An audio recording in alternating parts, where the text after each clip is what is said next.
Hi everyone, my name is Mr. Francie and welcome back. So today we are going to be covering part 2 of my top 10 things that annoy me when it comes to cozy mysteries. If you have not seen the first video, I will leave a link to it in the description, so feel free to go ahead and check that out. Now, these are more rambly type of videos than usual because of work and other things. I don't have time to edit, so what you see is what you get. Having already gone through the first 5 of these top 10, let's now go through 6 to 10. Let's begin.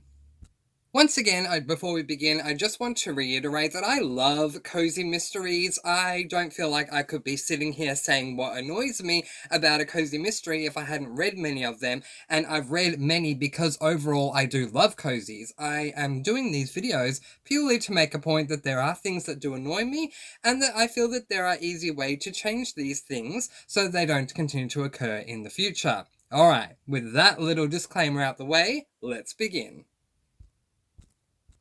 Number 6. Extra padding that isn't cozy. Yes, I'm sure you've read them too. These are the types of cozy mysteries where, for example, the mystery might not begin until you get halfway through the book, and that isn't because we are exploring the cozy side of the book, it is because we have a whole bunch of filler that makes no sense. Let's just say you've created a series, and it is called the Dog Rescue Series. You run an animal shelter that has dogs, and you want to give them a second chance at life, and so it makes sense that your series is called the Dog Rescue Series, right? And then you get, as the reader, you get halfway through the book, and we've spent most of our time with our protagonist, Annie, speaking with her friend Charlotte at a cafe about what they did on the weekend. And then, when you get to the end of the book, you realize, well, hang on, that didn't really need to be there because none of what happened between Annie and Charlotte on their respective weekends even ties into the mystery, let alone the cozy side of the book. It can be incredibly annoying while you're reading these parts of a cozy, and then when you get to the end, even more so because you realize it did not need to be there, and you were wading through quicksand feeling like you're sinking because there's nothing else you can do but keep reading because the mystery hasn't even started yet. With that being said, let's now segue still in point 6 as to how we can fix this, because as much as I focused a lot on the cozy side in my first 5 points of what annoys me, excuse me, I now want to focus on the mystery side. I think there is a fine line between when is the appropriate time to start your mystery in your cozy mystery. Now, if we focus on what the predominant mystery focuses on with most cozy mysteries, the answer to that is a death. Someone has died, and we have an amateur sleuth who is trying to work out who that killer is. Now, yes, I am someone who prefers cozy mysteries that are cozy leaning, but no one can deny that the second word in the genre is mystery. So any reader of a cozy mystery categorized book is going in there at least partially because they're expecting a mystery to occur. If you take 15 to 20 chapters before you introduce this mystery, then it is a blessing if your readers continue to keep reading, especially if they are there for the mystery itself. Now, there are authors who do the total opposite to this, and that annoys me too. Excuse me. That is the author who will have the mystery occur before you even know who the main character is. I can give you a wonderful example of this, and that would be Basket Case by Nancy Haddock. Okay, so this is that book. It is book 1 in the Silver Six Crafting Mystery series. And I spoke to you with point number 3 about cutesy wootsy covers that don't accurately depict what is going on. This one? Definitely not. This does not accurately depict what's happening in the book. It is a whole lot darker than the cover says. But sticking with this point, okay, So we have a character that we're following. Nixie is her nickname, and so that's what I'll call her. And the book opens up with Nixie receiving a phone call from a detective because something has gone on at her auntie's house, and Nixie needs to find out what the heck is going on. We don't know Nixie, we don't know the detective, we don't know her aunt. But in that very first paragraph, the mystery has already begun.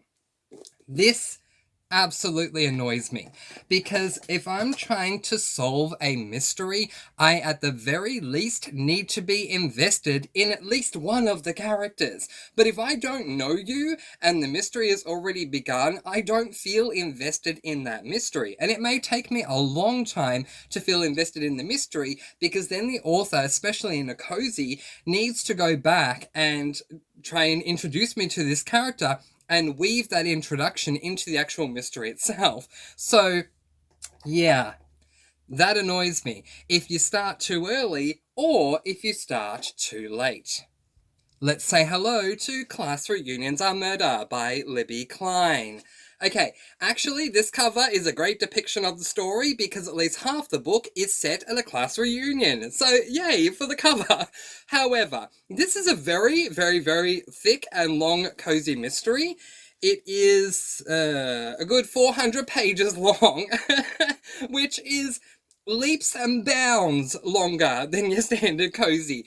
Part of the reason for this is because we do not get a mystery for, I believe, the first half of the book. And that really annoyed me. It took a long time for the victim to die, and then for us to finally start working out the mystery that I was just banging my head against a brick wall reading the first half of this book. In saying that, the series got better over time. I am still reading this series, so please don't think I'm putting the series down, and please don't think that it's only Libby Klein who does this, because there are other authors that do it, and that's why it is something that I remember that I don't like, because I've seen it happen many times. So, how do we go about fixing this? How do we take the mystery and find out where to perfectly place it?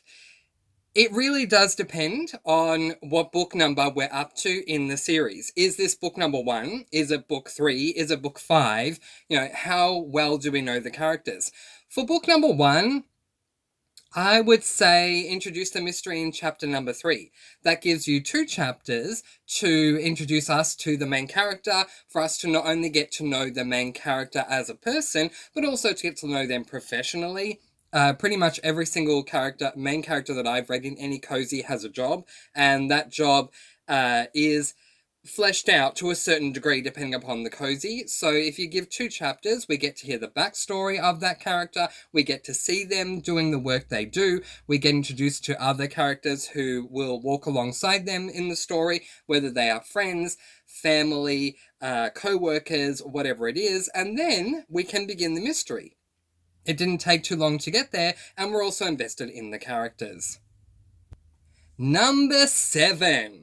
And I may get a little passionate here, but number 7 is not having an audiobook available for any of the books in your series, or having an audiobook available for one of the books that's in the middle of your series. So literally what I'm trying to say is, imagine that there is a 6-book cozy mystery series out there, and imagine that you are an audio exclusive reader.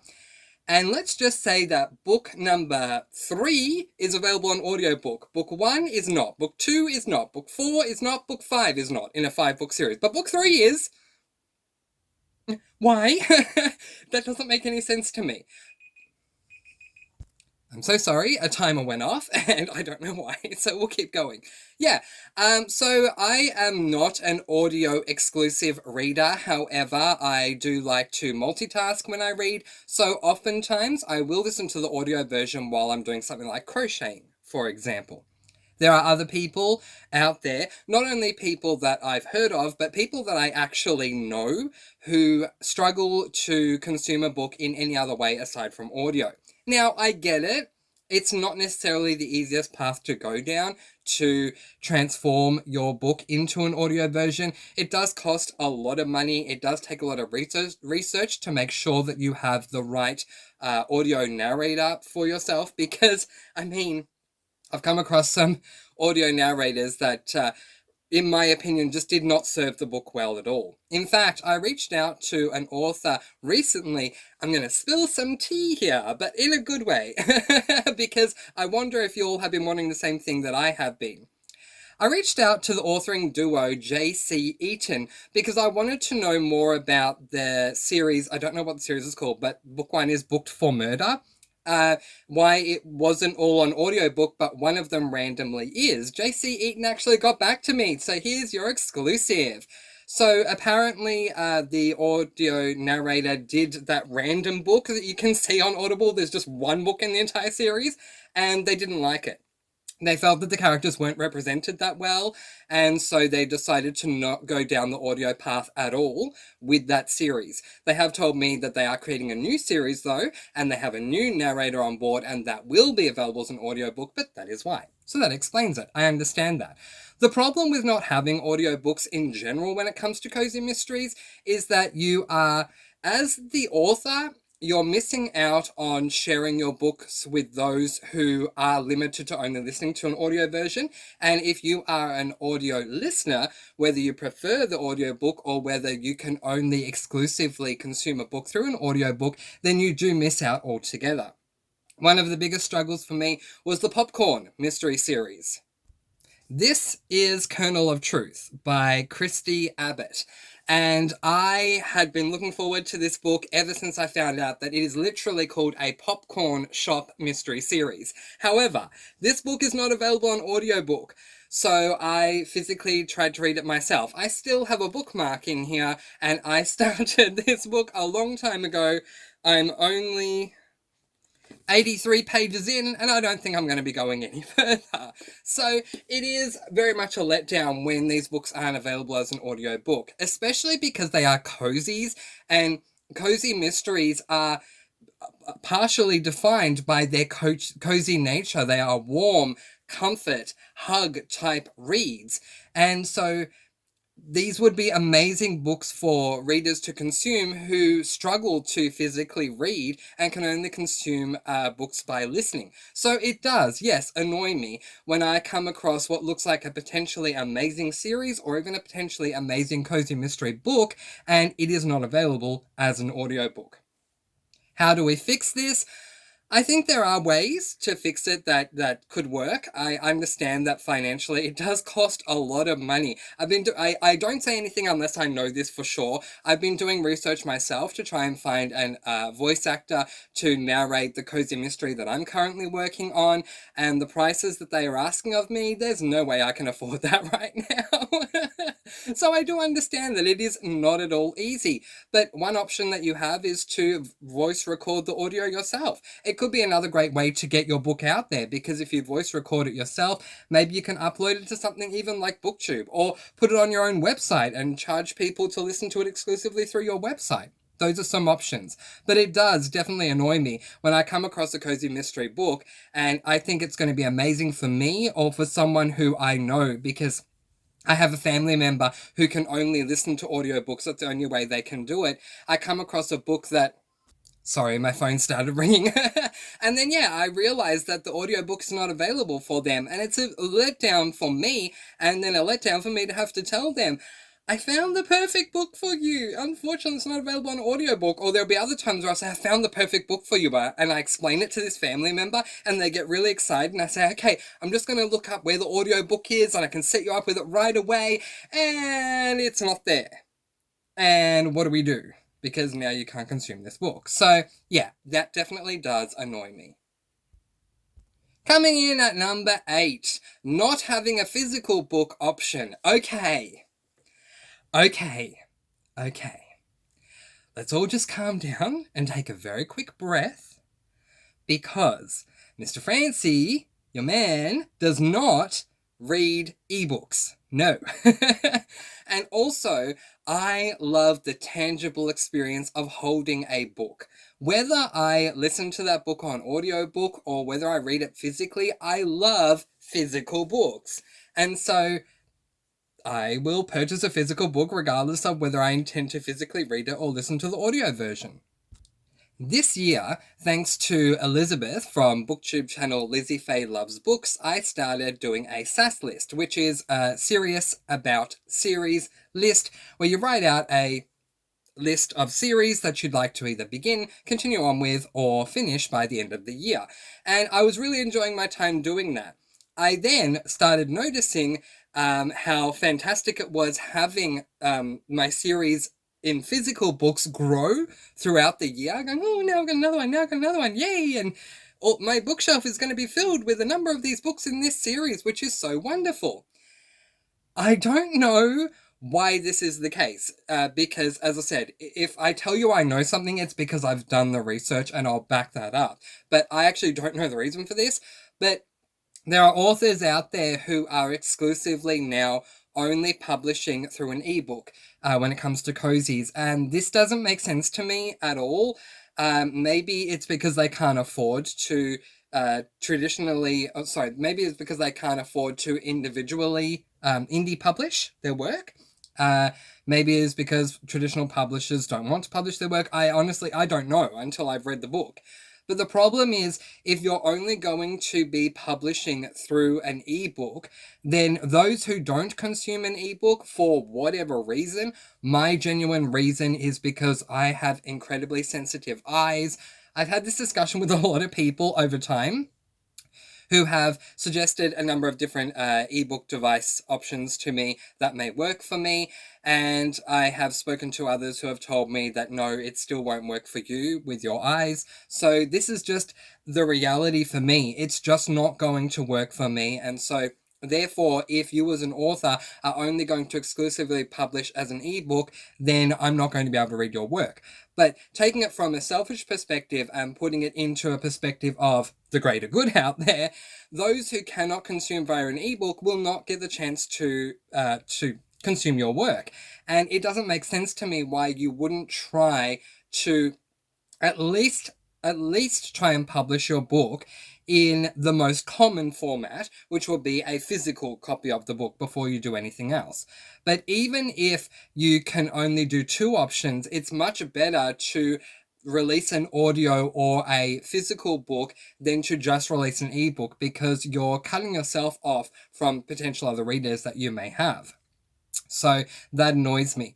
But now I'm going to talk to you about what is annoying when it comes to ebook only publications. Sometimes we have authors who will release a certain amount of books as physical books, and then the rest of the books in that same series are only available as an ebook. Now, to some people, this is not going to make any sort of a difference at all. They go out to their public library because bless you, if you live in America, you probably have these books in your library. We don't in Australia, so I mean, I should have mentioned that. If you're new, hello and welcome. I'm Australian, and the path and journey for me to track down a cozy mystery book is incredibly hard. I just need to move to America and live near a Barnes & Noble and a library, and I will be fine. But until that day, my only option is to try and find the physical cozy mystery and have it delivered to me from overseas. But anyway, that is what it is. My point is, however, because I do purchase my books, for one reason, it's because that's the only way I can get access to them. But I love purchasing them and putting them in my bookshelf and looking over the books that I've read in the past and all of that sort of thing. I will start purchasing books in a series, and then I will get to a point where I get incredibly excited to fill out that series. On the very top shelf up there, you can see those books. Those are the Vampire Academy books. I knew that it would look better as I went on with each book that I purchased. And those books there are the Shadowhunters series, and you can see on the spine like how it kind of continues across. And I again knew it would look better with each physical book that I purchased. However, when you start a series and you purchase it as a physical book, and then suddenly the author decides, I'm no longer going to be publishing these books physically, I'm going to do them just as an ebook or as an audio only exclusive, it can get very annoying because you're left with one book. Say hello to one of my favourite physical cozy mystery books, A Killer Cupcake by Fiona Grace, book 1 in the Beachfront Bakery Cozy Mystery series. I liked this book a lot. And it's a taller cozy than what I'm used to. The height is much bigger. If I grab this book, you can see the difference. So I love that. I love that it's a bigger book. I love that it's floppy. I love everything about this. The picture, it's all beautiful. Then I listened to book number 2 and I loved it, so decided to purchase it. But you better like book 1 because there ain't no physical version of book 2. And I've looked everywhere. And I even reached out to Fiona Grace. I haven't heard back from her yet. I may still. Time will tell. But there is no physical version of book 2, which really annoyed me. Then I did some research and found out that I think there's like 6 or 7 books in the series. The remainder of the books in the series are available as a physical book. You just can't find book number 2. I don't get it. I mean, specifically in that scenario, I don't understand why you would physically publish book 1, not physically publish book 2, but then physically publish book 3, 4, 5, 6, and 7, or whatever. Like, even if you didn't do so well with physical book 1, and so you were thinking, okay, from now on, I'm not going to physically publish because it's not worth it. So I won't physically publish book 2. I'll just make that an audiobook and an ebook. When you then end up getting around to physically publishing, say, book 3 and book 4, because you are suddenly doing so well again, why wouldn't you go back and physically publish book 2? I mean, is it just me? I mean, I love having all the books in my bookshelf. I feel lost if I've read a 7-book series and I have book 1, 3, 5, and 6, and I don't have the others. Maybe it's an OCD thing, I don't know, but it just annoys me, so it had to make it onto this list. Oh, and the workaround, the way we fix this? Okay, look, this is a tough one because I don't know the reason why authors choose to not to publish a physical edition of a book, whether it be a standalone book, whether it be one book in a series that they don't physically publish, or whether it be the entire series that they don't physically publish. I don't know what the reason is. And there's probably a million different reasons why authors choose to go down this path. If it is for the sake of finances and how expensive it is, I don't think there's really much I can say to that because you can't squeeze blood out of a stone. So if they don't have the money, there's nothing you can do. But what annoys me about Beachfront Bakery is that every book except for book 2 is available as a physical book. So I would think that if all the subsequent books after book 2 came out as being physically published, that you would have enough money to be able to go back and publish book number 2 as a physical book. I would think so. But it's tough to advise when I don't know the particulars on any situation. So, yeah, I really don't know. I will just quickly go back to the audio grievance that I have when you're not putting out an audiobook. I think the J.C. Eaton point, excuse me, is a good point to make. If you didn't like the narrator and you didn't think that they stuck to your vision, then that's fine. And if that completely turned you off from wanting to put out more audiobooks, I completely understand that. That is absolutely fine because it would, oh my gosh, it would be a massive blow to my heart if finally an audiobook came out of one of the books in my series and it didn't represent what I put out at all. That would crush me. What I don't understand about this, and I didn't want to go there with JC Eaton, this is just a grievance that I have, but I'm bringing it up because it's happened many times with Cozy audiobooks, is why was the audiobook that was released a book that is partway through the series? Why didn't you start with book 1? That doesn't make sense to me. So what I would say when it comes to audiobooks, if you are scared of the risk that it's going to take, especially the financial risk, release book number 1 in all formats. Like, that's the best thing you can do because then you're open to every possible market and every possible reader. Maybe not every reader is going to want to purchase your book anyway, but if you release it in every possible format that you can, then you open a much wider range of doors than if you just do it with 1. But then go from there and assess the risk management. if you've released the audiobook of book one, then at least those who can only listen on audiobook can get a copy of that first one and at least try it out. So, I find it weird if authors, when authors change things up partway through a series. It just doesn't make any sense to me because I would really love to listen to an audio version of Booked for Murder, and yet they have an audiobook out there. And this is nothing against JC Eaton, I'm just making my point with this. They have an audiobook out there that's within the series, but because it is so many books into the series, I would feel like I'm spoiling myself listening to that book. Does that make sense? But yeah, as far as physical books are concerned, that would be my number one tip. If you want to get your book into the most amount of hands that you can, I would recommend physically publishing. There are a lot of people out there who are going to disagree with me, especially those who are up to date with modern day technology and the younger generations. They probably prefer to access a book through modern day technology like a Kindle or something else, and so they probably would disagree with me, and that's totally fine. I'm an old soul. I much prefer to physically hold the book and be able to smell the book and read through the book and stuff like that. So that's just my opinion. Number 9, prices of cozy mystery books. I'm going to keep this short. Prices of physical books have been going up and up and up and up. Ever since I started committing myself to buying them, I have noticed a difference. But what I don't understand is just how expensive cozy mysteries are. I don't get it. I don't remember the last time that I purchased a cozy mystery that wasn't $20 for the book. And this is talking about a new book, not necessarily a new release either. The book may have been available for 7 years, but to get a copy for myself that isn't secondhand, I'm looking at about $20 for a small book. Small book. Small in page count. And I'm paying $20 for this, where I have fantasies that are like 500 pages long that cost a heck of a lot less. Someone needs to explain to me why cozies are so expensive. I just don't get it.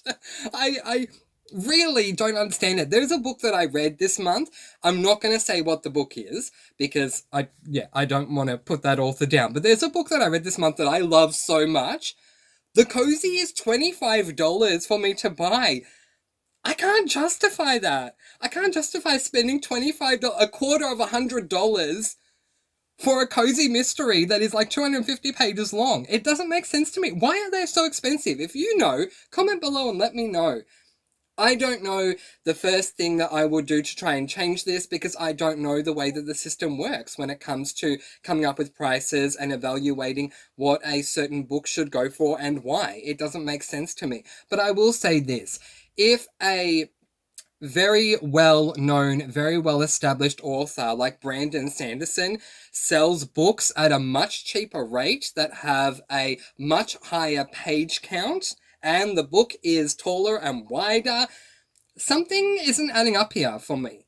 Are we paying for the artistry? Are we paying for the artistry of the cover? I don't know. Comment below and let me know. But cozy mystery, physical books, and I'm talking about paperback, because I would love to get hardback editions of cozies, but I'm looking at $50 for hardback versions of cozy mysteries. Something is not right here. Help me out, comment below, and let me know why this is the case if you know, and if you have an idea of how to fix this, let me know as well. Coming in at number 10 comes back to my OCD, and this is non-uniformity of the spine. Oh my gosh.